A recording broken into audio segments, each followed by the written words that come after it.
Rahul says I haven't attempted Riddhi, नहीं। सोमिल ने भी नहीं देखे। आपने कभी देखे भी नहीं? आपके एसेस क्या आते हैं और किस तरीके के आते हैं?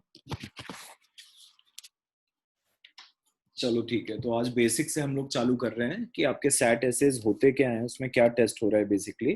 तो these essays are actually different from all the essays that you have seen in your life so far, right? अभी बचपन से अभी तक जो स्कूल के टाइम पे आपको एसेज आते थे, उन एसेज पे आपको अपना पर्सपेक्टिव रखने को बोला जाता था, right? You were free to use some outside examples to support your view point. Agree और डिसएग्रीमेंट वाले बहुत सारे एसेज होते थे, आपका पर्सपेक्टिव या व्यू पॉइंट टॉपिक पे पूछा जाता था। Unlike those essays, your SAT essays are actually different.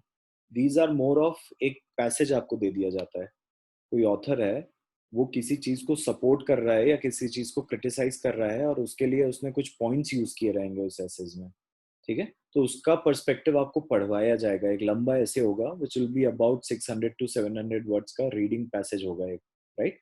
So you have to read that entire passage, and आपको अपना पर्सपेक्टिव उस ऑथर की एग्रीमेंट डिसएग्रीमेंट पे नहीं रखना है। आपको नहीं बताना है कि आप एग्री करते हैं उस ऑथर से कि नहीं करते हैं।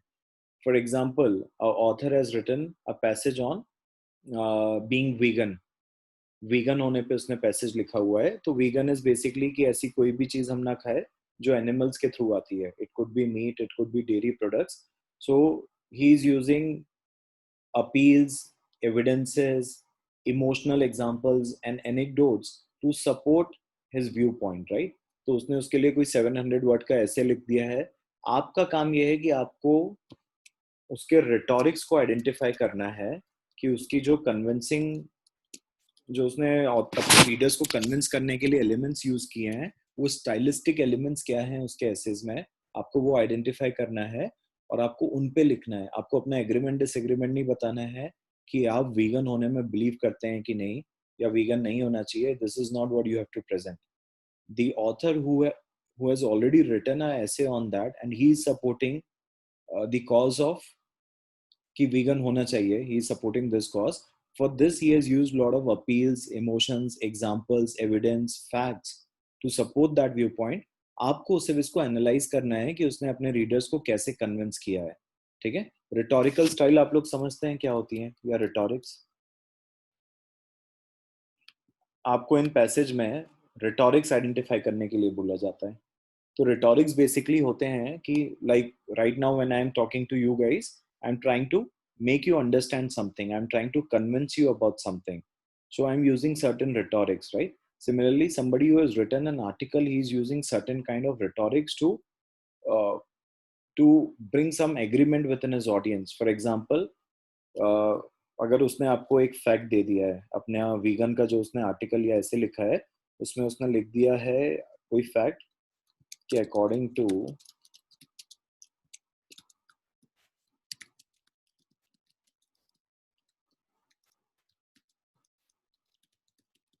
just a moment, I'm typing it, so it will take 2-3 minutes.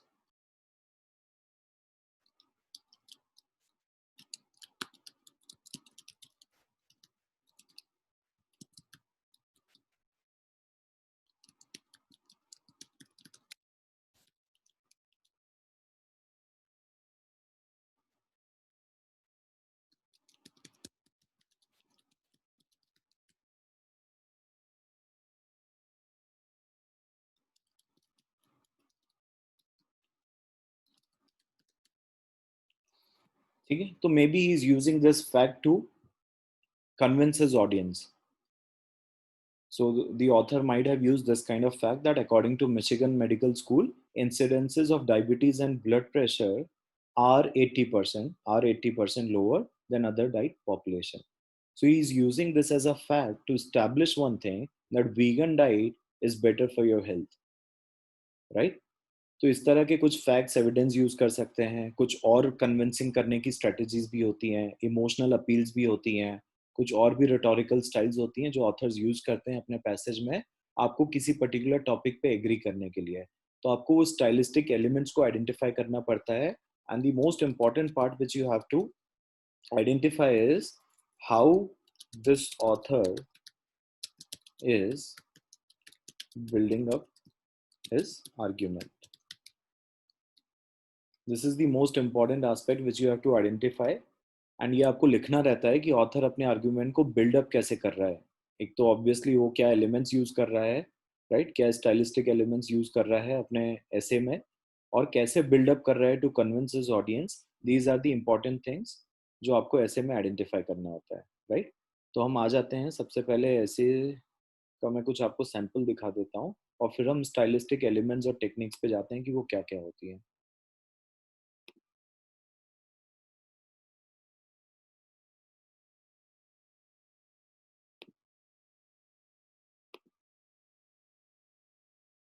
आपको कोई भी कंफ्यूजन हो बीच में, आप रोक के मुझे चैट बॉक्स पे अपनी क्वेरी डाल सकते हैं, right. So these are broadly the rhetorical devices and persuasive strategies जो यूजुअली ऑथर्स यूज करते हैं अपने एसेज में, ठीक है।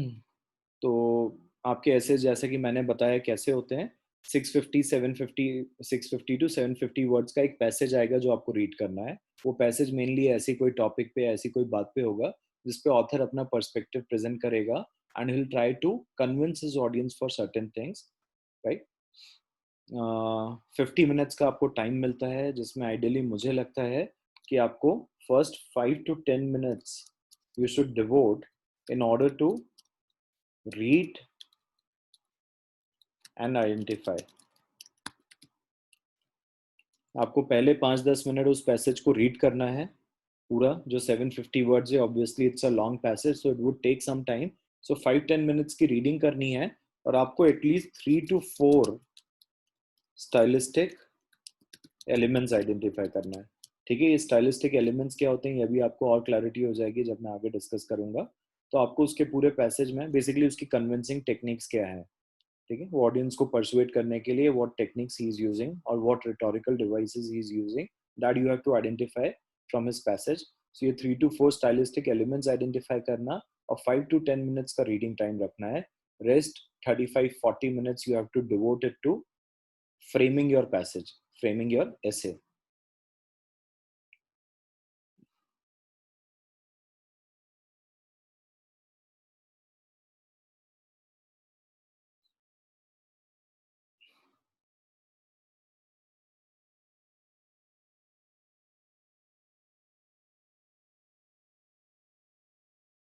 Just a moment.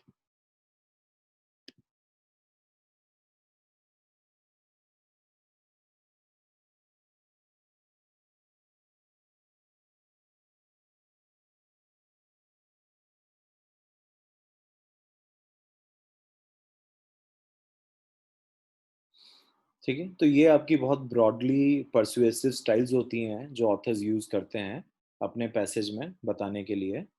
मैं आपको दिखा देता हूँ, एक छोटा सा ग्लिम्स दिखा देता हूँ आपको कि पैसेज कैसे आते हैं।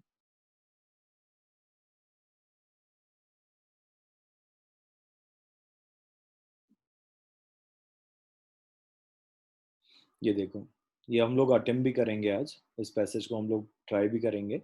तो इस तरह का आपको एक पैसेज दिया जाएगा, एक सैंपल ऐसे दिया जाएगा जिसको आपको पूरा पढ़ना रहेगा, ठीक है। अभी हम लोग डिटेल में नहीं पढ़ रहे हैं, मैं आपको सिर्फ दिखा रहा हूँ कि किस तरह का ऐसे आता है। सो इस तरह का एक ऐसे किसी ऑथर ने लिखा हुआ है, राइट। अब ऑब्वियसली इसमें उसका कोई एक सेंट्रल पॉइंट होगा, कुछ वो बताना चाह रहा होगा। तो आपसे क्या पूछा गया है, right an essay in which you explain how Paul Bogard builds an argument to persuade his audience that natural darkness should be preserved. In your essay, analyze how Bogart uses one or more of the features in the direction that precede the passage or feature of your own choice to strengthen the logic and persuasiveness of his argument. Be sure that your analysis focuses on the most relevant feature of the passage.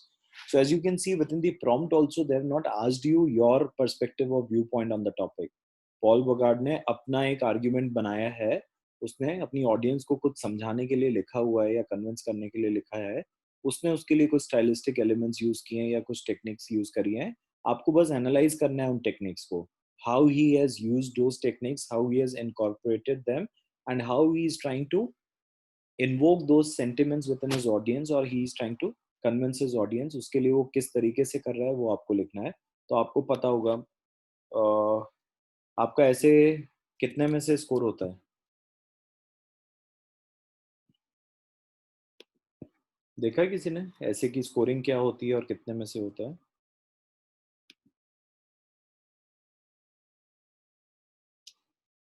सो आपके ऐसे में 3 elements होते हैं जिनको score किया जाता है, जिनकी स्कोरिंग 8 8 8 में से होती है।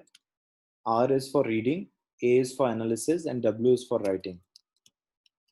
Reading, analysis and writing. उसका शॉर्ट फॉर्म रॉ है। तो ये 3 क्राइटेरिया है जिस पे आपके ऐसे को स्कोर किया जाएगा। तो रीडिंग मीन्स कि आपने कितना अच्छे से पैसेज को रीड किया, how well you have red the passage, आप कितनी इंफॉर्मेशन उसकी ग्रास्प कर पाए हैं और कितनी इंफॉर्मेशन आइडेंटिफाई करके आप उसको उस तरीके से लिख पाए हैं अपने response में, that is how well you have read it. Analysis is basically identifying the techniques he has used in the passage, right? The author ने कौन कौन सी techniques use करी है और उसने अपना argument build up कैसे किया है, उसको अगर आप समझा पा रहे हैं तो that reflects your analysis about the passage. And writing is again about structure and grammar, कि कितना articulate and coherent है आपका writing style, एक flow जो चल रहा है आपका, वो flow कितना logical चल रहा है, ये सब राइटिंग पे आ जाता है। तो यूजुअली आपके 2 रेटर्स होते हैं जो आपके ऐसे को ग्रेड करते हैं। दे आर बेसिकली 2 पीपल जो आपके ऐसे को 1 to 4 में से ग्रेड करते हैं, ठीक है? और उन दोनों की स्कोरिंग को बाद में कंबाइन किया जाता है, विच मीन्स आपका जो ऐसे है वो स्कोर होता है 2 to 8 में एवरी सेक्शन।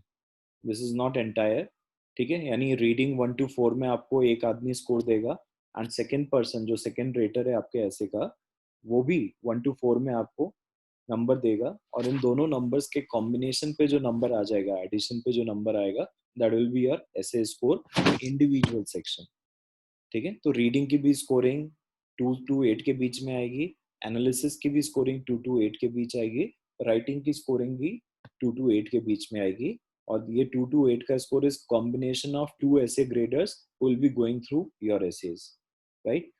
एसेज जब सैट का रिवाइज पैटर्न आया था 2016 के बाद, सो उसके बाद उन्होंने एसेज को नॉन कंपल्सरी कर दिया था, they were not mandatory for the application process. और सैट का जो टोटल स्कोर है उसमें उनको कहीं भी रखा नहीं जाता है 2016 के बाद से।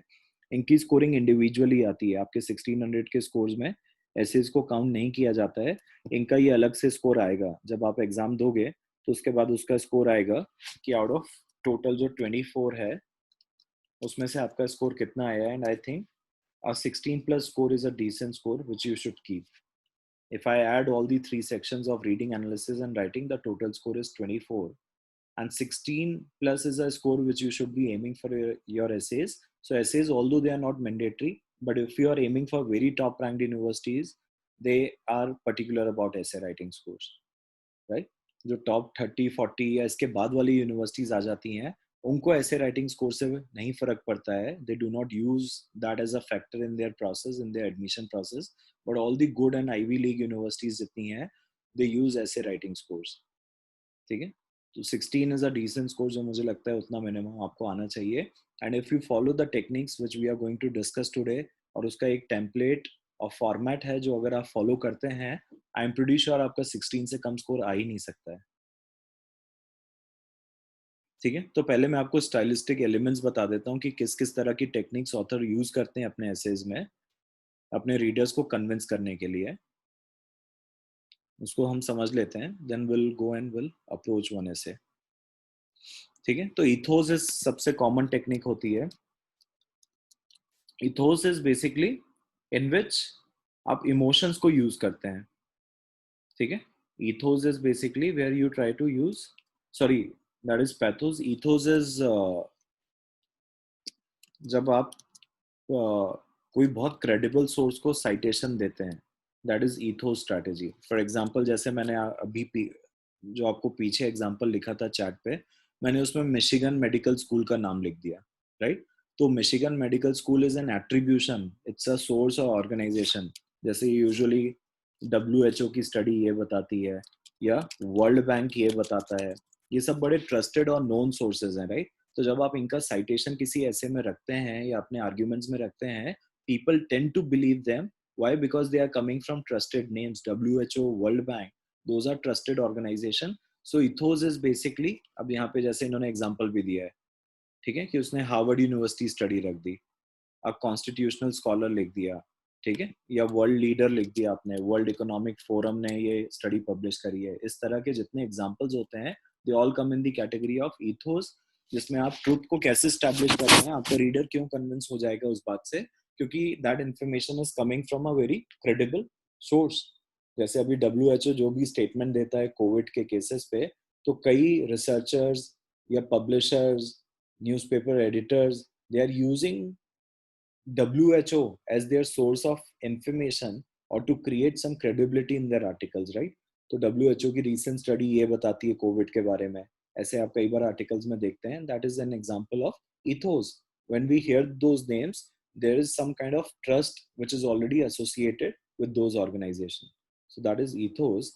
Pathos is the one that I was talking about previously. Pathos is किसी के emotions को आप अपील करने की कोशिश करते हो, you try to appeal the readers emotion, and that's how you try to make them, that's how you try to convince them about certain thing. For example, जिसने वीगन पे पूरा पैसेज लिखा है, या वीगन पे कोई उसने आर्टिकल लिखा हुआ है कि वीगन डाइट फॉलो करने से क्या होता है, अब उसने एनिमल क्रूएल्टी पे उस पे लिखा है कुछ, ठीक है, कि एनिमल्स को भी पेन होता है, and are we so barbaric that we are causing pain to animals, animals can also feel emotions, और ये सारी चीजें।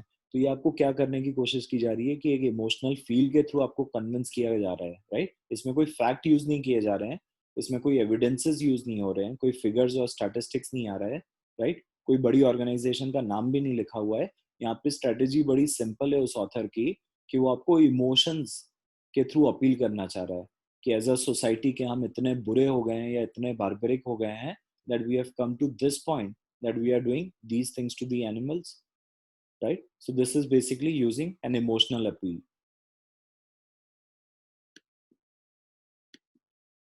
Hello. Yeah. This third persuasive style is using logos. Ethos और pathos हो गए, logos होती है। logos is basically logic को use करना। logic क्या हो गए आपके, जिसमें आप if and then वाली situation establish कर पाते हैं। anything which is logical is based on good reasoning, it is based on good facts. For example,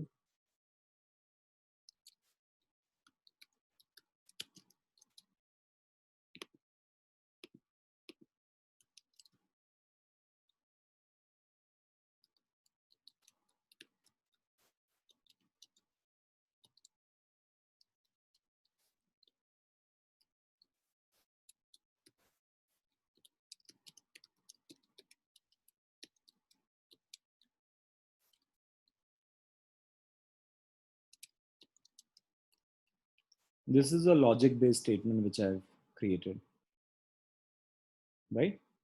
So this is a using logos. Agriculture is major contributor to our GDP. There should be a full stop after GDP. If it doesn't rain this year, our GDP can dip. Can के बाद I think गलती से लगा हुआ है, with in typing हो गया है वो, ठीक है।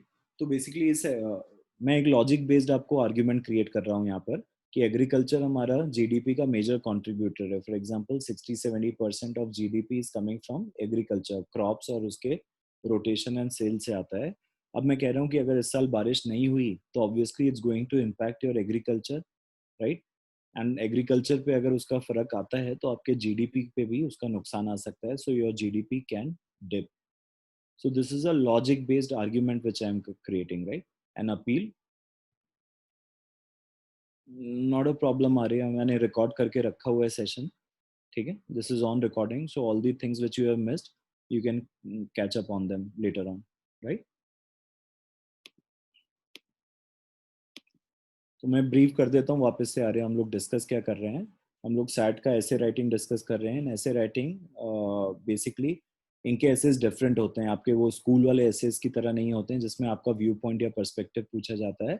इन दीज एसेस किसी ऑथर ने ऑलरेडी एक अपना व्यू पॉइंट किसी चीज पे दिया है, या अपनी ऑडियंस को कन्विंस कर रहा है using some arguments, right? We have to identify his persuasion style, कि वो किस परसुएशन स्टाइल को यूज कर रहा है, and how he is building upon his argument to convince his audience. So this is what we have to identify. Nowhere we have to put our own perspective on that topic, right? जो भी उसने topic पे लिखा है उसने अपना perspective बता दिया है, और उसने अपनी ऑडियंस को कन्विंस करने के लिए कुछ लिखा हुआ है। हमें सिर्फ उसने कैसे अपनी ऑडियंस को कन्विंस किया है और क्या एलिमेंट्स यूज किए हैं हमें ये आइडेंटिफाई करना है, right? This is what our task is when it comes to your SAT essay writing. So हम लोग अभी स्टाइल्स आइडेंटिफाई कर रहे हैं कि जो ऑथर्स हैं यूजुअली वो किस किस तरह की स्टाइल्स अपने एसेज में यूज करते हैं। तो we have discussed ethos style. Ethos में आप कोई बहुत क्रेडिबल सोर्स, कोई बड़ी organization like World Bank, right, और वर्ल्ड हेल्थ ऑर्गेनाइजेशन, इनको एज अ साइटेशन रखते हैं किसी स्टडी या रिपोर्ट के बारे में बताने के लिए। This creates credibility in mind of your readers and they tend to get convinced easily. Then there's second stylistic element which is used, which is pathos. Pathos is in which you use some kind of emotional appeal to basically convince your audience. Then we have recently discussed logos, in which you try to use logic. So I've just given them the example of using logic, in which I created a small sentence that agriculture is major contributor to a GDP. If it doesn't rain this year, a GDP is going to dip. So within this example, I'm using logic कि agriculture ही सबसे बड़ा contributor है। अगर बारिश नहीं हुई तो it will impact the productivity, right, crops की, and because of that our GDP can see a dip. Lot of writers they even use anecdotal strategies, right? Anecdotes को बहुत use करते हैं अपने essays में, arguments में. So anecdote is basically a real incident that has happened with you.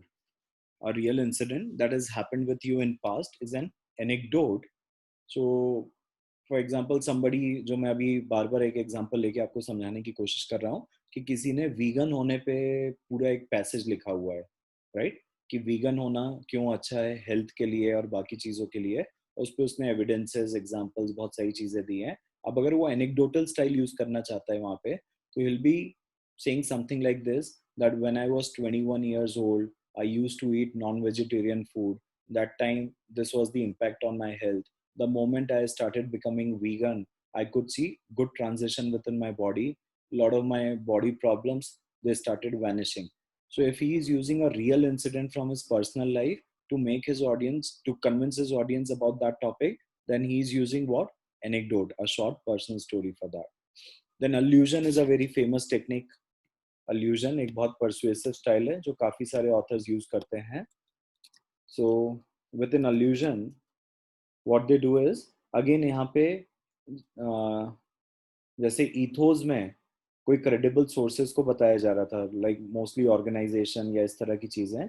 In allusion आप किसी book का reference देने लगते हैं, book, movie या reference का देने लगते हैं, या उससे कोई चीज quote करके आप बताते हैं, राइट, कि कोई फेमस बुक है या मूवी है या सॉन्ग है, आप उसमें कोई इंसिडेंट या चीज हुई थी जो आपके आर्ग्यूमेंट को सपोर्ट करती है, तो you try to take it from there. That is basically allusion. Allusion is similar to attribution, right? Allusion and attribution are same. Attribution का मतलब भी दो चीजों को एसोसिएट करना है एक दूसरे से, right? Two things are associated, that is what allusion is.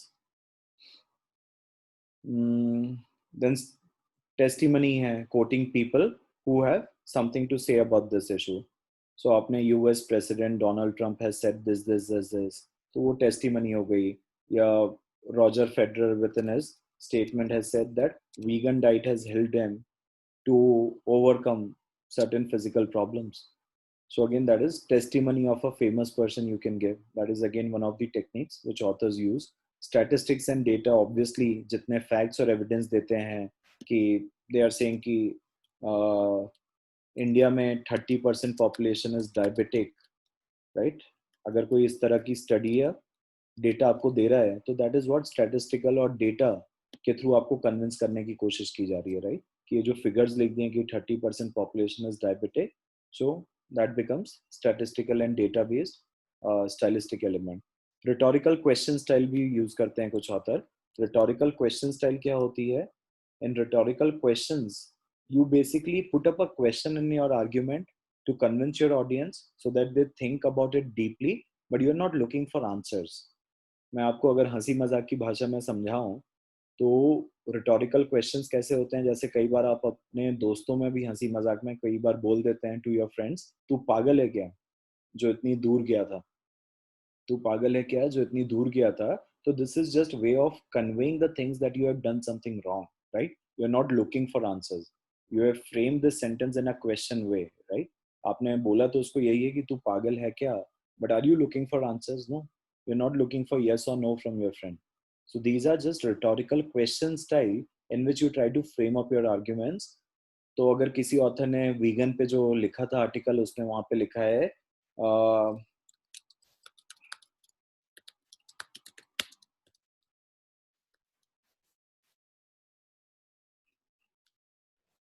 right, somewhere in the sentence he has written, have you become so barbaric? So obviously he's not looking for answers. This is a reading passage which somebody would read. Obviously there's no way that reader can convey his idea promptly. उसी time पे तो वो बता नहीं सकता है ना. तो ये क्वेश्चन फॉर्म में कई बार चीजें छोड़ दी जाती हैं. Have you become so barbaric? It is again you're putting that in question form so that your readers think about it कि क्या हम इतने बुरे हो गए हैं. That is a rhetorical question style. Metaphor similes तो आप लोग समझते ही होंगे, राइट? मेटाफर एंड सिमलीज क्या होते हैं कि they are trying to use that particular situation and they are comparing it with something very similar. Saying one thing is like another thing और saying one thing is like another thing. ठीक है, तो metaphors में क्या होता है कि एक चीज दूसरी हो ही जाती है, और सिमिलीज में एक चीज दूसरे जैसी लगती है. तो लाइक और इसका फर्क है. तो कई बार मेटाफर्स भी यूज होते हैं. बहुत जगह पे ऑथर्स मेटाफर्स यूज करके बताना चाहते हैं चीजों को. Then hyperbole is an important one. Hyperbole और अंडरस्टेटमेंट कई बार यूज होते हैं. तो hyperboles are basically kind of exaggeration जो कई बार पेरेंट्स ने हमारे साथ किया होगा. पेरेंट्स कई बार हमें कहते हैं ना किसी चीज पे कि मैंने 1000 बार बोला था फिर भी तुमने वही किया. So obviously that 1000 times has never happened. If I try to count that 1000 times, those things have not happened. Our parents literally they have not said it 1000 times, but this is again a way of speaking which is called hyperbole. And hyperbole आप exaggerate करते हो किसी चीज को, तो आप बोल रहे हो कि मैंने 1000 बार कहा फिर भी तुमने वही किया. तो ये जो 1000 बार बोलने आपने बोला नहीं है, this is just way of exaggeration जिसमें आप चीजें बढ़ा के बोलते हो in order to create an impact in the minds of your listener. जो आपके लिसनर हैं उनके माइंड पे आप एक इम्पैक्ट क्रिएट कर रहे हैं, राइट? कि मैंने 50 बार ऐसा किया तब भी तुमने कुछ और किया. So obviously you have not done it 50 times, but this is again your way of saying things so that it puts an impact in minds of your listener or reader. So that is hyperbole. Similarly understatement होता है जो कि hyperbole का just opposite हो जाता है. Hyperbole में आप exaggerate कर रहे हो, understatement में you are making something sound much less than it is.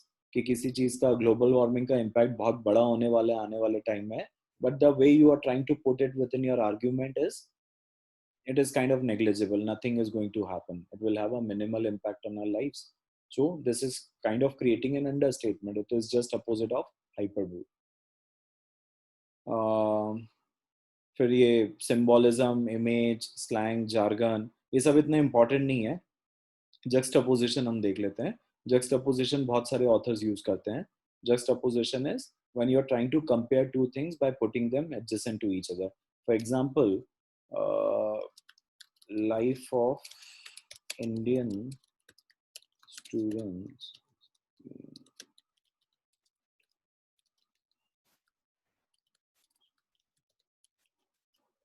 For example, life of Indian students is being compared to life of Chinese students. So this is kind of juxtaposition in which I am putting two things adjacent to each other and I am trying to draw comparisons from them. ठीक है, कि Indian students और Chinese students की life को अगर compare करें कि किसकी लाइफ ज़्यादा रिगरस होती है, किसकी लाइफ में क्या चैलेंजेस हैं, क्या प्रॉब्लम्स हैं, किसका स्टडी एनवायरनमेंट या एजुकेशन सिस्टम कैसा है.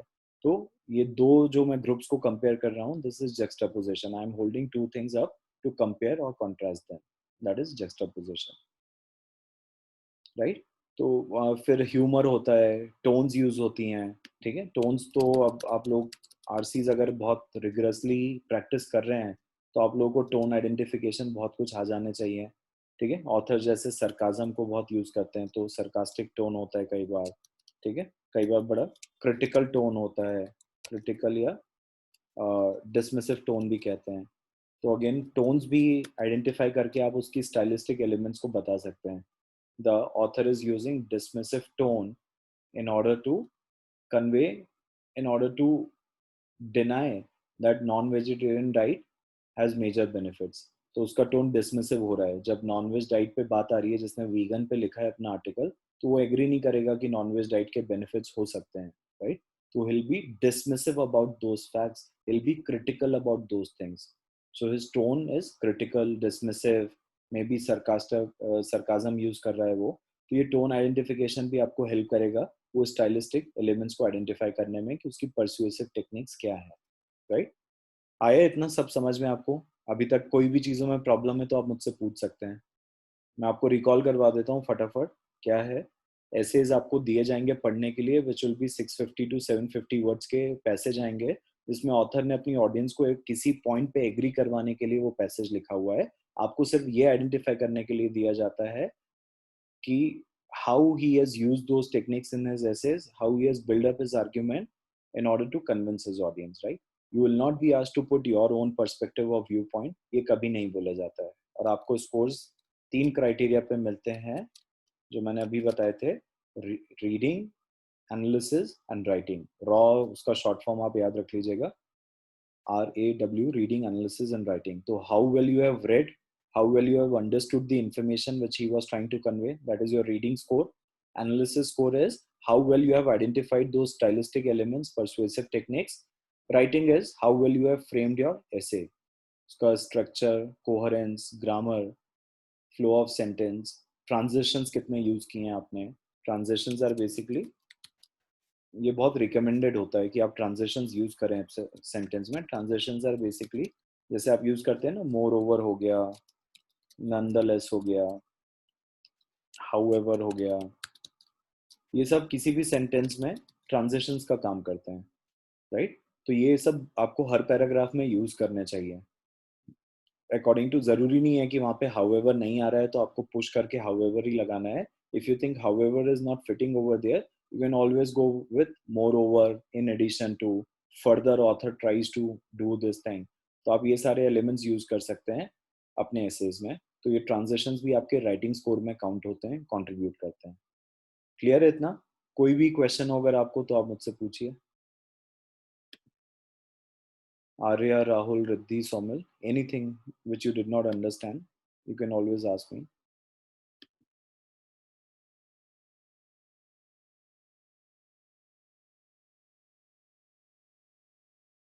ठीक है, तो आ जाते हैं हम एग्जाम्पल्स पे. अब आ जाते हैं. ये फाइल मैं आपके साथ शेयर कर दूंगा तो आप बाद में इसको डिटेल में भी पढ़ सकते हैं. ठीक है, जो मैंने आपको वर्बली चीजें समझाई हैं वो इन्होंने एग्जाम्पल्स के थ्रू भी आपको बताया हुआ है. हर चीज के स्पेसिफिक एग्जाम्पल्स भी देके बताया, तो लेटर ऑन आप उसको पढ़ सकते हैं. ठीक है, जैसे ये बताया कि विविड लैंग्वेज कब यूज होती है, व्हाई इज इट परसुएसिव.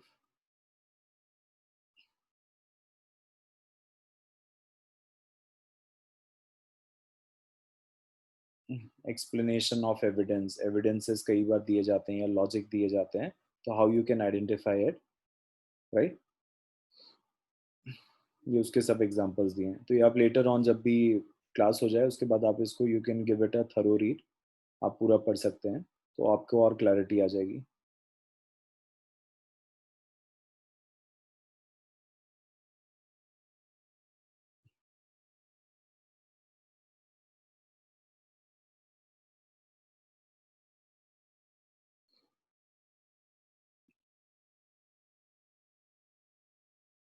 ठीक है, अभी चलो एक ऐसे पढ़ लेते हैं फटाफट जो हमें इसी शीट में है, उसको हम पढ़ते हैं. आप लोगों का भी एक छोटा सा जो असाइनमेंट रहेगा, विद इन सेशन ही करना है आपको. That is basically to identify कि कौन कौन सी स्टाइल्स आपको दिखी हैं कहाँ कहाँ पर. ठीक है, यूजुअली आपको 3 से 4 ही स्टाइल आइडेंटिफाई करनी है. ऐसा नहीं है कि मोर इज बेटर, कि आपने बहुत ज़्यादा स्टाइल्स आइडेंटिफाई कर ली हैं तो उसका कोई आपको बोनस मिलने वाला है, राइट? 2 to 3 या 3 to 4, sorry 3 to 4 is good number. अगर आपने 3 से 4 एविडेंसेस या स्टाइलिस्टिक आइडेंटिफाई कर लिए हैं, that is more than enough. This is the passage which is given to us, हमको ये करना है.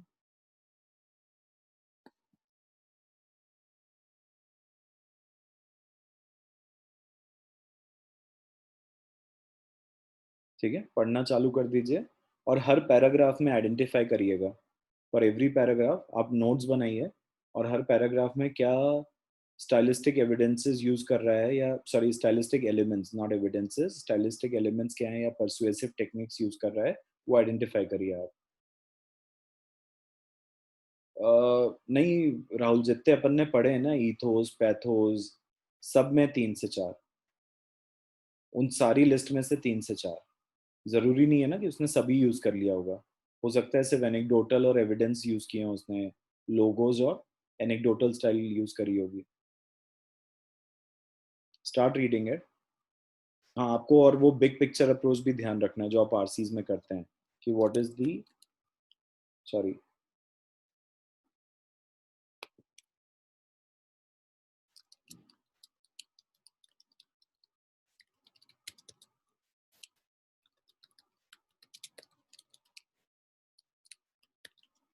What he is trying to convey through this entire passage, उस पर भी आपको ध्यान रखना है कि उसने ये पूरा पैसेज किस बात को कन्विंस करने के लिए लिखा है। So are you done with your first paragraph? क्या क्या एलिमेंट्स आप लोगों ने आइडेंटिफाई किए फर्स्ट पैराग्राफ में?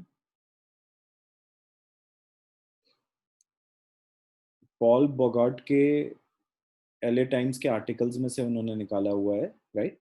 एंड टाइटल क्या है इसका? Let there be dark. First paragraph में क्या क्या एलिमेंट्स आपको लग रहे हैं?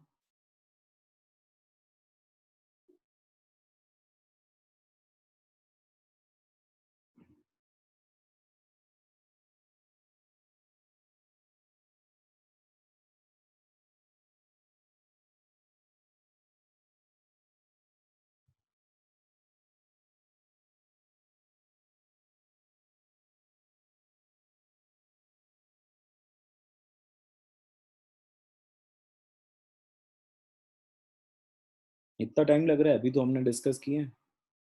क्या क्या एलिमेंट्स दिख रहे हैं हमें यहाँ पे फर्स्ट पैराग्राफ में? राहुल, आर्या, रिद्धि,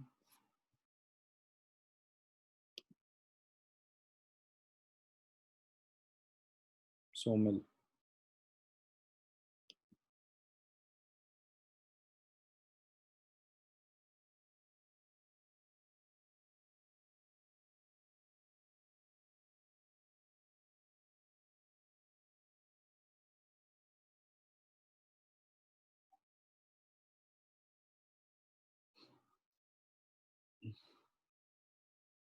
मैं आपको चलो अनम्यूट कर देता हूँ, आप लोग फिर मुझे बताओ, क्योंकि अगर आप लोग पार्टिसिपेट नहीं करोगे, बताओगे नहीं, तो मुझे समझ भी नहीं आएगा कि आप लोगों को समझ आई हैं ये चीज़ें।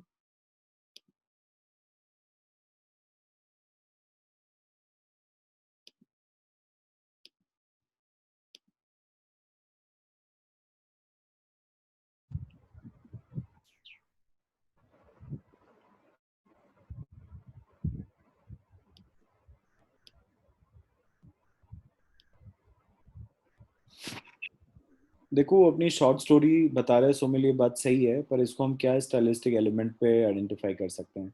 जो भी हमने देखे सारे, उसमें हम किसी स्टाइलिस्टिक एलिमेंट्स इसमें आइडेंटिफाई कर पा रहे हैं क्या? क्या क्या परसुएसिव टेक्निक्स हैं जो भी हम पढ़ रहे थे, सारी टेक्निक्स उसमें से? Can you relate some techniques which he is using in his first paragraph? He is telling his own short story. If he is telling that, which category would it fall? Would it come under? It is anecdotal way of appealing his audience, right? हमने anecdotal किया था ना? So it is anecdotal way कि वो अपनी बचपन की एक स्टोरी सुना रहा है कि when he was small as a kid, उसने जो डार्कनेस देखी है, ठीक है, I knew skies in which meteors left smoky trails across sugary spread of stars, but now when 8 of 10 children born in the US will never know a sky dark enough for the Milky Way. So he's saying कि Minnesota lake में जो family का cabin था, वहां पे उसने इतना darkness बचपन में देखा है, लेकिन आज की जनरेशन के जो चिल्ड्रन है यूएस में, will not be able to see sky that dark, right? So this is anecdotal, and when he's saying 8 out of 10, he's using what? Facts and statistics. So two elements I can easily identify within first paragraph, right? 8 out of 10 children born in US will never know the sky dark enough for the Milky Way. I worry we are rapidly losing light's natural darkness before realizing its worth. This winter solstice, as we cheer the day's gradual movement back toward light, let us also remember the irreplaceable value of darkness. ठीक है? तो two elements which I can see is that he is using his anecdote, and second thing he's using some facts in order to make his audience understand that darkness should be preserved. कि darkness रखना चाहिए, darkness खत्म होती जा रही है, तो कह रहा है कि डार्कनेस रखनी चाहिए. उसको कन्विंस करने के लिए उसने ये दो चीजें यूज करी, एक अपना बचपन का story and this fact that 8 out of 10 children in the US will never know a sky dark enough for the Milky Way. Let's come to the next one.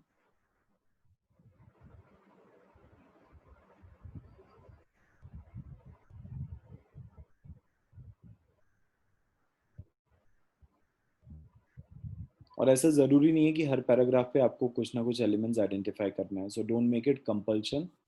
If you do not understand और get any of the persuasive elements आपको identify नहीं हो रहे हैं, you go and read the next paragraph. ठीक है, just consume the information which is given. Now here क्या stylistic element use हो रहा है?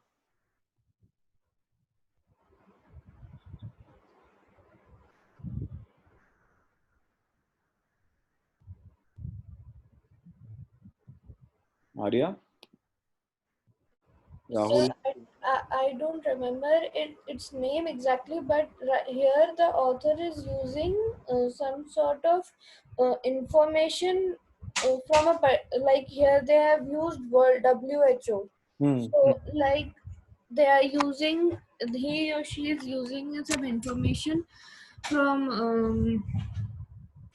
like a study has been done. So something I don't remember its name actually. ठीक है, ethos है, सोमेल ने बताया है. ठीक है, और जरूरी, चलो एक चीज और मैं आपको समझा देता हूँ कि even if you do not remember the terminology, it's completely fine. There is no compulsion to use these terms in your essay writing, right?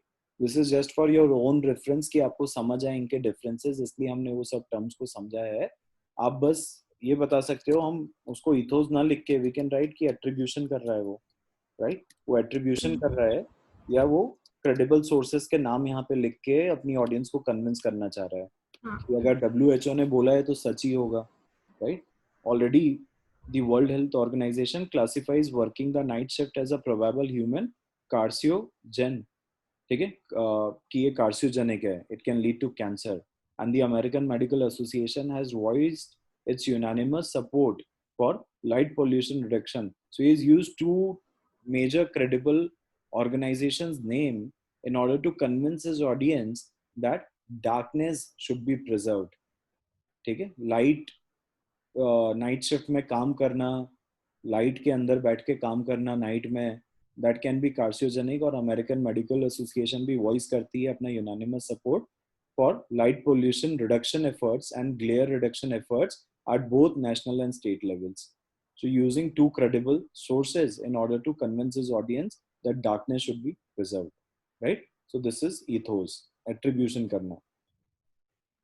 Clear है? आपको इसको फ्रेम करना आना चाहिए, आपको नाम याद ना रहे चलेगा Arya, right? You should just understand what strategy he is using. So he is using this persuasive technique कि दो बड़ी ऑर्गेनाइजेशन के नाम रखने से it's easy to convince the audience, right? Okay. ठीक है, आगे पढ़ते हैं हम लोग. Our bodies need darkness to produce the hormone melatonin, which keeps certain cancers from developing, and our body needs darkness for sleep. Sleep disorders have been linked to diabetes, obesity, cardiovascular disease, and depression, and recent research suggests one main cause of short sleep is long light. Whether we work at night or simply take our tablets, notebooks, and smartphones to bed, there isn't a place for this much artificial light in our lives. So initially he started it with ethos, right? He started with ethos, but then gradually he has transitioned his stylistic or persuasive technique into what? अब वो logos पे आ गया है, यानी logic पे आ गया है वो. ये पूरा लॉजिकल बेस्ड है ना, रीजनिंग बेस्ड है उसका आगे का आर्ग्यूमेंट. कि अगर आपको इनफ स्लीप नहीं मिलेगी तो वो मेलाटोनिन नहीं बनेगा. Melatonin keep certain cancers from developing in body, right. तो स्लीप डिसऑर्डर्स को उसने लिंक किया है कि उससे मेलाटोनिन सिक्रेशन या मेलाटोनिन हार्मोन नहीं बनेगा, and that hormone keep certain cancers away from developing. So this is a logic based argument which he's trying to make, right? So he's using logic to convince his audience. Next paragraph पे आ जाते हैं. The rest of the world depends on darkness as well, including nocturnal and crepuscular species of birds, insects, mammals, fish, and reptiles. Some examples are well known. The 400 species of birds that migrate at night in North America, the sea turtle that come ashore to lay their eggs, and some are not, such as the bats that save American farmers billions in pest control, and the moths that pollinate 80% of world's flora. Ecological light pollution is like the bulldozer of night, wrecking habitat and disrupting ecosystems several billion years in the making. Simply put, without darkness, Earth's ecology would collapse. So here he has used a lot of facts and figures, right? Statistics भी use किया है, facts use किया है, और logos भी use किया है उसने कि इतनी species जो nocturnal species है. Nocturnal species कौन सी होती है? जो night में active होती हैं, ठीक है, जो पूरी रात जगते हैं. Those are nocturnal, like owl, bat, they all come in the nocturnal species. So he's saying that ये nocturnal species का ecosystem is getting disturbed because of lack of darkness. Light आने के कारण इनका जो ecosystem खराब हो रहा है. This will ultimately impact our lives also, because these species, they are responsible for some positive things that are happening with us, like American farmers का billions बचता है pest control करने में because of bats. Moths के pollination हो जाते हैं. 80% of the world flora जो pollination है, that comes from moths. So all these things are getting disrupted. So again he is using what? Logos भी use हो रहा है and facts भी use हो रहा है, evidence of facts भी हो रहा है, right? आ जाते हैं हम next पे. In today's crowded, louder, more fast-paced world, the night's darkness can provide solitude, quiet, and stillness qualities increasing in short supply. Every religious tradition has considered darkness invaluable for soulful life, and the chance to witness the universe has inspired artists, philosophers, and everyday stargazers since time began. So this is more of emotional appeal, I can see. यहाँ पे कोई logic facts को use नहीं किया गया है. बस उसने कहा है कि हर culture और religion में darkness के लिए डार्कनेस इनवैल्यूएबल बोली गई है कि नाइट की डार्कनेस रखनी चाहिए. It is very, it provide solitude, quiet and stillness. These things they come because of the darkness, so they should be preserved. And in a world awash with electric light, how would Van Gogh have given the world his starry night? So this particular is, do you remember, मैंने आपको अभी rhetoric style समझाई थी. Rhetoric में मैंने बताया था आपको कि वो चीजें क्वेश्चन फॉर्म में लिख दी जाती हैं और उसका आंसर नहीं चाहिए. तो Van Gogh is a very famous painter, right. अब उसकी स्टारी नाइट करके एक बहुत बड़ा फेमस पेंटिंग है जो आपने कई बार बहुत मूवीज में और मीम्स में, आर्टिकल्स में कई बार देखा होगा आपने. तो ये कह रहे हैं कि वो स्टारी नाइट का पेंट भी नहीं कर पाता अगर डार्कनेस नहीं होती. अगर इलेक्ट्रिकल लाइट होती तो how would Van Gogh have given the world his starry night? Who knows what this vision of the night sky might inspire in each of us, in our children or grandchildren. So I can very well see that he is using two elements over here. One is एक तो emotional appeal मुझे दिख ही रही है यहाँ पे, right? And second is rhetorical question style.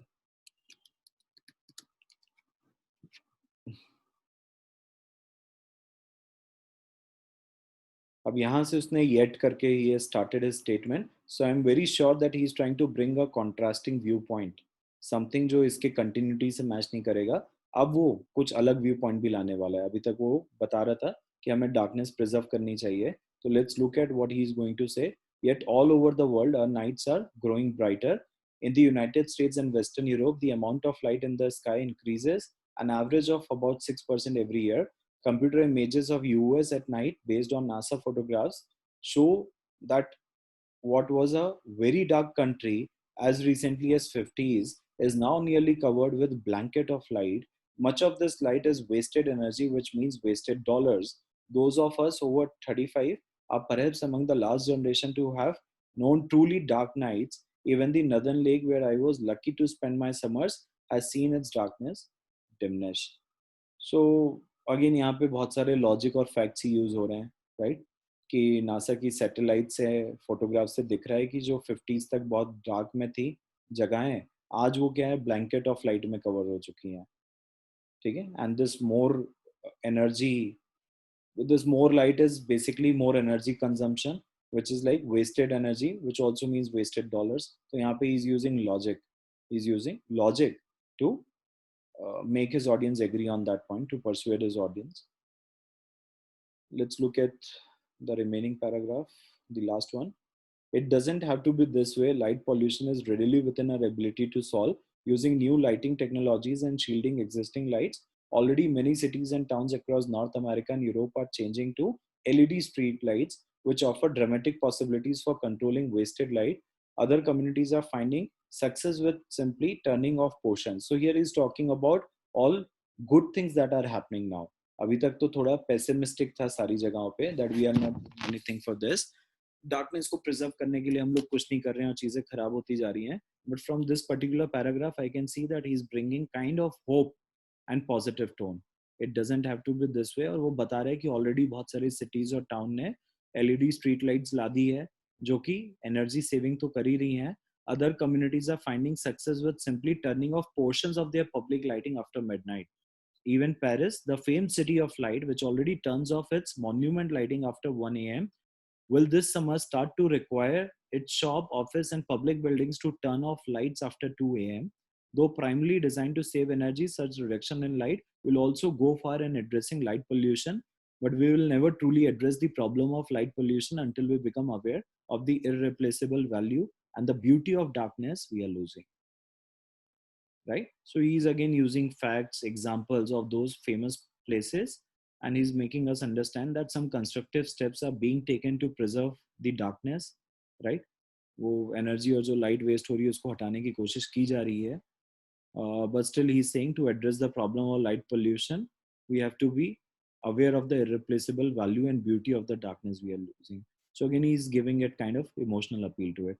So आपने stylistic elements तो identify कर लिए हैं इस पूरे passage में.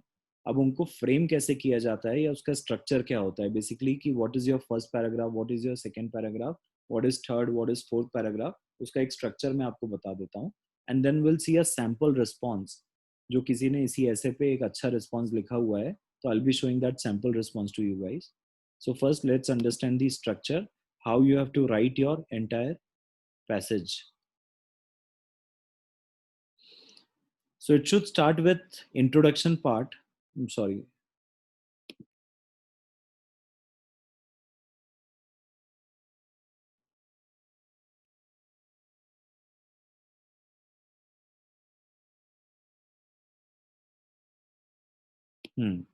This is the structure you can follow. मैं आपको बाकी दूसरा भी दिखा दूंगा. एक जो है आपका बेसिकली पैराग्राफ 1, पैराग्राफ 2, पैराग्राफ 3, 4, 5 क्या होने चाहिए. This is your structure. So paragraph 1 is stating the thesis. Thesis is basically कि ऑथर ने यहाँ पे क्या बोलने की कोशिश करी है, उसको आप पैराफ्रेजिंग करने की कोशिश करेंगे, right? You will not copy the lines as it is from your passage. Here thing is very clear. Author का मेन पॉइंट क्या है? We should be preserving darkness. We should preserve darkness. This is what he's trying to persuade his audience, right? About that we should be preserving darkness. But to preserve the darkness, he is using persuasive techniques, जिनको हमें thesis statement में ही लिखना है. हमें paragraph 1 में ही identify करके बताना है कि वो क्या क्या यूज कर रहा है. जैसे यहाँ देखो ना, author uses statistical evidence, ironic language and emotional appeals. This doesn't mean this will go in every sentence, right? ये जरूरी नहीं है कि वहाँ पे हर पैसेज में स्टैटिस्टिकल एविडेंस और आयरॉनिक लैंग्वेज और इमोशनल अपील्स ही होगी. This is just to give you an example कि इन्होंने वो स्टाइलिस्टिक एविडेंसेस या स्टाइलिस्टिक टेक्निक्स को यहाँ लिख दिया अपने थीसिस स्टेटमेंट में. So author uses statistical evidence, ironic language, and emotional appeals to persuade reader natural darkness should be preserved. ठीक है? अब I'll show you a good example and bad example of writing the first paragraph. अब देखो, ये पढ़ो आप. Write an essay in which you explain आपको दिख रही है ना सेकेंड विंडो जो मैंने ओपन किया अभी?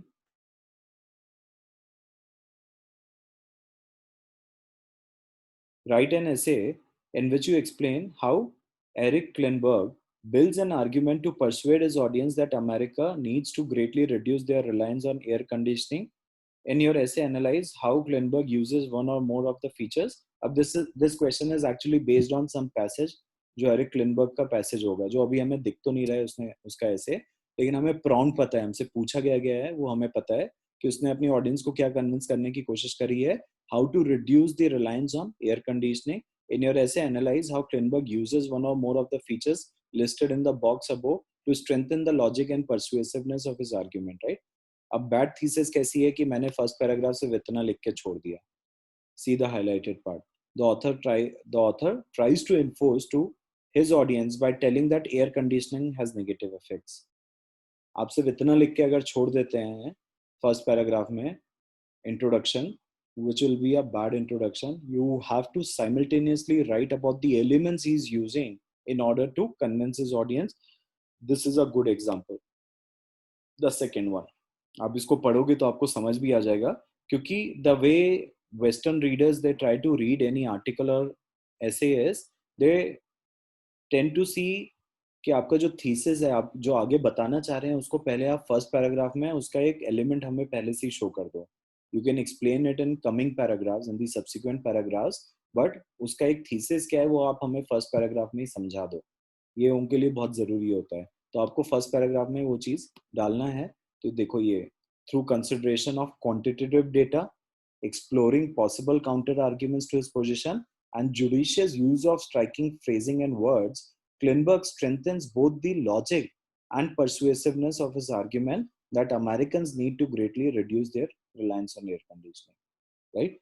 In your case, it could be कि through juxtaposition and emotional appeals and using pathos, Klinberg, मैं आपको एग्जांपल बता, जरूरी नहीं है आपको यही वर्ड्स यूज करने हैं. आपके पैसेज पे जो स्टाइलिस्टिक एलिमेंट्स फिट बैठ रहे हैं आपको वो यूज करने हैं. यहाँ पे इनके केस में इनको क्वांटिटेटिव डेटा कहीं दिखा है तो इन्होंने उसको यूज कर लिया है. कहीं पे काउंटर आर्ग्यूमेंट्स दिखे हैं, इनको यूज कर लिया है. राइट? तो इन्होंने उन एलिमेंट्स को आइडेंटिफाई किया. आप अपने केस के हिसाब से अपने एलिमेंट्स आइडेंटिफाई कर सकते हैं, पर आपको वो एलिमेंट्स को अपने इंट्रोडक्टरी पैराग्राफ में ही इंट्रोड्यूस करवा देना चाहिए. Right? Do not wait that I'll bring them later on. All the elements which you have identified, which the author is using to persuade his audience, that you'll have to bring in the introductory paragraph, in which आपको पहले तो समझाना है कि author ने क्या persuade करने की कोशिश करी है और किन एलिमेंट्स को यूज करके परसुएट कर रहा है. Right? So simply putting it up, आपका कैसा हो जाएगा इस तरीके का, that paragraph 1 is about thesis. So author uses statistical evidence, ironic language and emotional appeals to persuade reader about natural darkness. अब reader natural darkness should be preserved. Then in paragraph 2 अब आप एक एक करके इनको समझाने की कोशिश करेंगे. कैसे? अब आपको बताना है कि उसने statistical evidence use किया है, how he's appealing to his reader with those facts. With those elements, sorry, not facts, with those elements. जो भी persuasive techniques यूज करी हैं उससे वो कैसे अपने रीडर्स को कन्विंस करने की कोशिश करना है. आपको ये पार्ट जरूर लिखना है. जैसे ये पैराग्राफ 2 में आपने लिख तो दिया कि उसने स्टैटिस्टिक्स यूज किया था कि 8 में से 10 बच्चे डार्कनेस, या उनको पता नहीं रहेगा कि उनका मिल्की वे क्या था, जो भी उसने फर्स्ट पैराग्राफ में यूज किया था. So again he is using statistical evidence. You also have to write on how this particular fact is appealing his reader, how this author is trying to build up his argument. अभी जो हम sample response देखेंगे उसमें आपको इस चीज की और क्लैरिटी हो जाएगी कि इसको लिखा कैसे जाता है. ठीक है? अब इन्होंने स्टैटिस्टिकल एविडेंस देखा, आयरॉनिक लैंग्वेज कहीं पे देखी होगी कि लैंग्वेज में कोई आयरॉनी होगी तो उसको यूज करेंगे. तो अगेन दिल मेक द रीडर्स अंडरस्टैंड कि आयरॉनिक लैंग्वेज कैसे ऑथर ने यूज किया अपने आर्ग्यूमेंट को स्ट्रॉन्ग बनाने में या कन्विंसिंग बनाने में. इमोशनल अपील्स उसने कैसे यूज करी है in order to build up his argument, and conclusion is just like restating the thesis. ठीक है? तो अब इसको एक बार हम इसका रिस्पॉन्स देख लेते हैं जो एक अच्छा रिटर्न रिस्पॉन्स है. The response that we are seeing is 888 which is like 24 on 24. सो ऑब्वियसली आपको उतना परफेक्शन के साथ नहीं है जरूरी लिखना, as I previously mentioned, 16 plus is a good score. Anything 16 and above is a good score in your essay writing. ठीक है, अब आप देखो पैराग्राफ बाय पैराग्राफ. आपके चैट बॉक्स पे आप वापस से जो मैंने स्ट्रक्चर बताया था आप उसको साइड में एडजस्टमेंट रख लो, so that you guys can see how these things are matching. ठीक है, जैसे पैराग्राफ 1 थीसिस था, तो लेट्स लुक एट थीसिस क्या लिखी है. In response to our world's growing reliance on artificial light, writer Paul Bogard argues that natural darkness should be preserved. In his article Let There Be Dark, he effectively builds his argument by using personal anecdote, allusions to art and history, and rhetorical questions. ठीक है, तो कितना clearly हमें समझ आ गया है कि जिसने भी ऐसे लिखा है वो इन 3 चीज पे फोकस करने वाला है.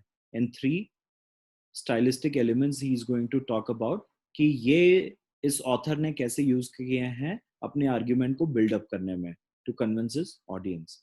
ठीक है, for all of you it could be different. ऐसा नहीं है कि आपने ये 3 ही आइडेंटिफाई किए हैं और आपने इन्हीं के बारे में लिखा है तो ही आपको ये 4 on 4 स्कोर्स आने वाले हैं. It's not that. आपने अगर इसके अलावा कोई स्टाइलिस्टिक एलिमेंट्स आइडेंटिफाई किए आप उसके बारे में भी लिख सकते हैं, but ensure that in first paragraph you are bringing that information. It's very important, right. अब वो इन सारे एलिमेंट्स को एक्सप्लेन करना चालू कर देगा. ठीक है, सेकेंड पैराग्राफ से आप देखना कि हर एलिमेंट को एक्सप्लेन किया जाएगा कि वो एलिमेंट कैसे यूज किए हैं. So Bogard starts his article off by recounting a personal story, a summer spent on a Minnesota lake where there was wood so dark. Now, जो आपको रीडिंग के नंबर मिलते हैं ना, मैंने आपको बताया ना आपकी स्कोरिंग 3 चीजों पे हो रही है, रीडिंग, एनालिसिस एंड राइटिंग. तो जब आप पैसेज से कोई चीज कोट करके लाते हो, this reflects how well you have read your passage. ठीक है, जैसे ये कोटेशन में किसी ने लाके अगर लिखा है तो जो ग्रेडर होगा वो इस चीज को जरूर नोटिस करेगा कि this person has brought something in quotation directly from the passage, which means that he has read the passage well. तो वो जो रीड के आपको पॉइंट्स मिल रहे हैं ना, रीड, एनालिसिस और राइटिंग, उसमें रीड के पॉइंट्स आपको ज्यादा मिलेंगे अगर आप ऐसे 1 या 2 चीजों को कोट करके लाएंगे जो ऑथर ने ऊपर बोली है हर पैराग्राफ के हिसाब से. If you can bring one element with quotation that means you have read it well. ठीक है, तो ये इसने लाइंस पैसेज से ही उठाई है, उनको कोट कर दिया है, right.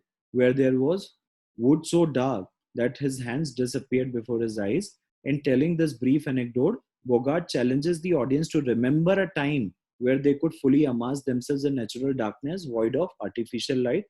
By drawing in his readers with a personal encounter about night darkness, the author means to establish the potential for beauty, glamour, and awe-inspiring mystery that genuine darkness can possess. He builds his argument for the preservation of natural darkness by reminiscing for the for his readers a first-hand encounter that proves the irreplaceable value of darkness. Again उन्होंने एक चीज ऊपर से उठा ली है, coat कर दिया, irreplaceable value of darkness. This again will bring more points for reading. Reading के लिए आपको अब इसके और पॉइंट्स मिल जाएंगे. The anecdote provides a baseline of sorts for readers to find credence with the author's claim. So you might be thinking that the one who has written it very well. I might not be able to write in similar fashion or similar way using these kind of sentences or words, which is completely fine. Your focus should be on 2 things when you're writing these body paragraphs, that what elements he is using. Rahul, exactly कौन सा sentence?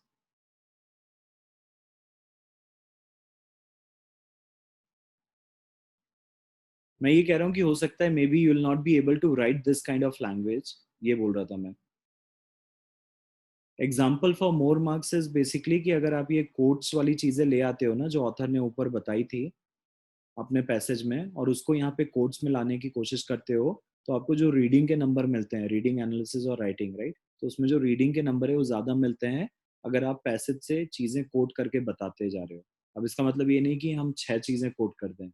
Wherever things are becoming relevant, you can bring a quote of lines which he has used in the passage. You can bring those lines in your paragraph to make your grader understand that from where exactly you have picked it up. आपने उसको कहाँ exactly देखा था, anecdotal approach आपने author का कहाँ देखा था, तो आप वो anecdotal approach की लाइंस बता सकते हैं. तो इन्होंने anecdotal approach की लाइंस बता दी कि उसने anecdote style कहाँ यूज करी थी जब वो मिनेसोटा लेक की बात कर रहा था, और तब उसने क्या कहा था उसको उन्होंने कोट्स पे डाल दिया. ठीक है, wood so dark that his hands disappeared before his eyes. This is what the author has written in his article. तो ये कोट्स वाली जो चीज है ये आपके रीडिंग के नंबर बढ़ा देती है, मैं ये सजेस्ट कर रहा था आपको, तो इनको लिखना चाहिए। हाँ, अब अगर आप ऐसी लैंग्वेज यूज नहीं कर पा रहे हैं, इतने पॉलिश्ड वे में आप नहीं लिख पा रहे हैं, तो बहुत सिंपल सी चीज आपको क्या करनी है, आपको बस आइडेंटिफाई करना है technique. Just a moment, for every paragraph identify technique and how it is appealing to readers,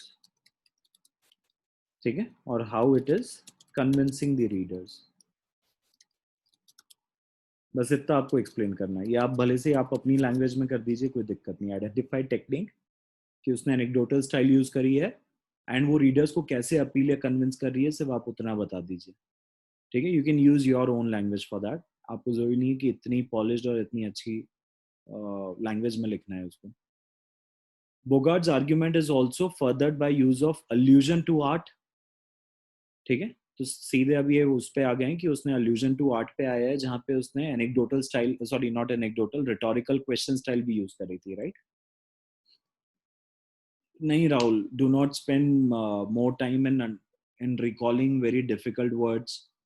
कोई उसका रेलेवेंस नहीं है, रेलेवेंस इन्हीं चीजों का है कि आपने स्टाइलिस्टिक एलिमेंट्स को आइडेंटिफाई किया, उनको आप अच्छे से लिख पाए कि नहीं, ठीक है। मोर वोकैबुलरी, अच्छी वोकैबुलरी के चक्कर में योर फोकस विल एक्चुअली, वो फोकस आपका डिस्ट्रैक्ट हो जाएगा। अब वो वर्ड सोचने के चक्कर में जो आपका मेन लॉजिक और रीजनिंग है, आप उसको भूल जाओगे। तो इसलिए मुझे लगता है कि सिंपल इंग्लिश भी लिख लो आप, चलेगा, बट ये सारी चीजें आइडेंटिफाई करना जो मैं बोल रहा हूँ, या इस स्ट्रक्चर को फॉलो करोगे तो आपको वैसे ही अच्छे नंबर आ जाएंगे, ठीक है। How well you have read, how well you have analysed and how well you have written it, इन 3 चीजों के नंबर है।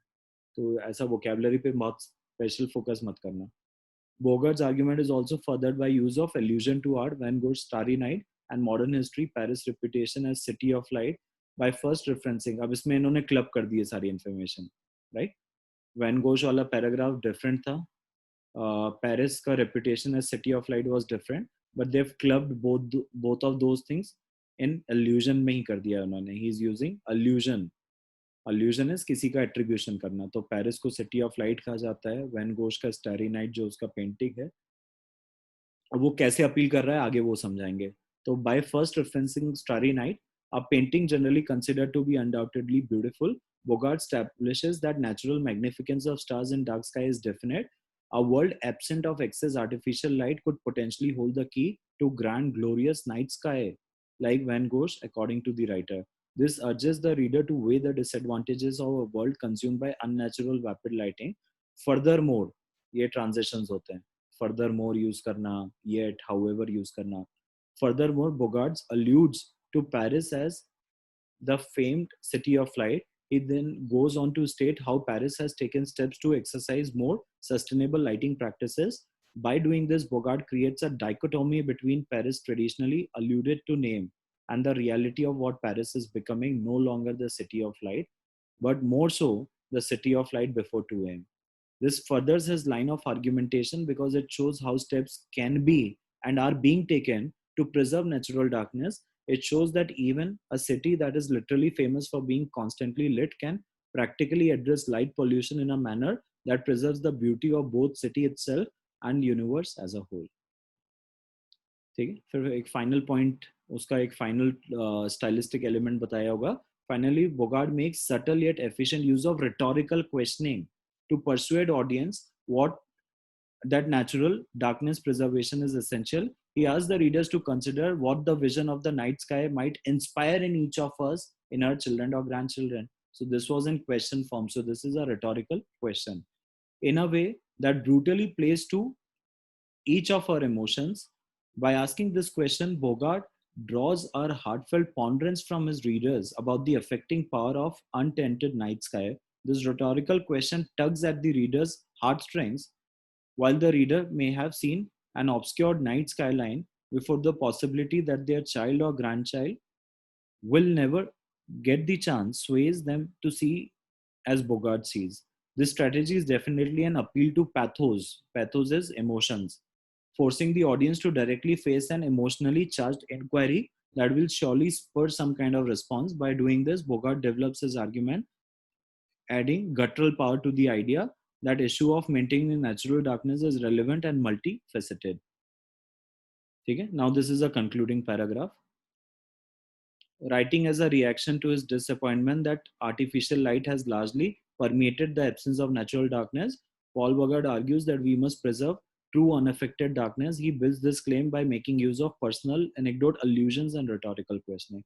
So again आपको वो फर्स्ट पैराग्राफ को ही वापस से पैराफ्रेजिंग करके आखिरी में लिखना है as a conclusion. Are you getting my point? कोई कंफ्यूजन हुआ हो आपको तो बता दीजिए. स्ट्रक्चर आपको यही फॉलो करना है. 3 एलिमेंट्स आइडेंटिफाई करके उनके 3 पैराग्राफ्स क्रिएट करिए, right? First will be introductory paragraph in which you'll state the thesis of author, what he's trying to convince, right? What elements he is using to convince his audience, वो आपको first paragraph में ही डाल देना है.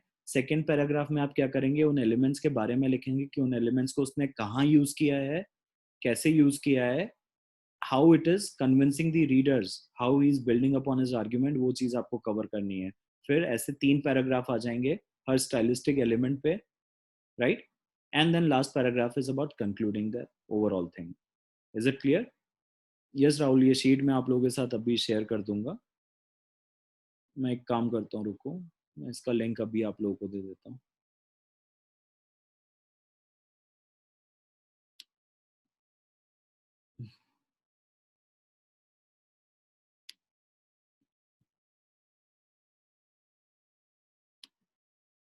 If you guys have any questions you can ask me. ऐसी कोई भी चीज़ जो आपको नहीं समझ आई है आप मुझे बता सकते हैं.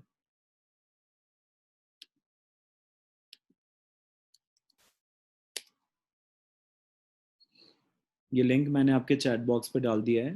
आप उस पर क्लिक करेंगे तो directly you will get an access to this file. आप इसको डाउनलोड करके सेव करके रख सकते हैं अपने सिस्टम पे. ठीक है. There is one more thing which I wanted to show. This is another template approach. If you're finding it difficult, तो आप ये टेम्पलेट अप्रोच भी ले सकते हैं. टेम्पलेट अप्रोच इज जिसमें कुछ लाइनिंग्स या वर्ड्स पहले से ही लिखे हुए हैं, आप उनको भी लेके अपना सेंटेंस फ्रेम कर सकते हैं. किसी को अगर स्टार्ट करने में बहुत दिक्कत आ रही है तो आप ये टेम्पलेट पूरी याद कर लीजिए, ठीक है? और इसी टेम्पलेट के अकॉर्डिंग आप अपना पूरा ऐसे फ्रेम कर सकते हैं. So through the use of, right, all the argumentative techniques which he is using, right, 2-3 argumentative techniques, the author is trying to prove something. Yeah, author is trying to convince something. So you'll write your thesis statement. Then this is how you can proceed further. इस तरीके से आप अपने हर paragraph को चालू कर सकते हैं और कंटिन्यू कर सकते हैं, इसी तरीके से कंक्लूड कर सकते हैं, right? So this is another template which you can use if you're finding it very difficult to recollect things, to frame it in your own way. This is how you can go about it. Clear है?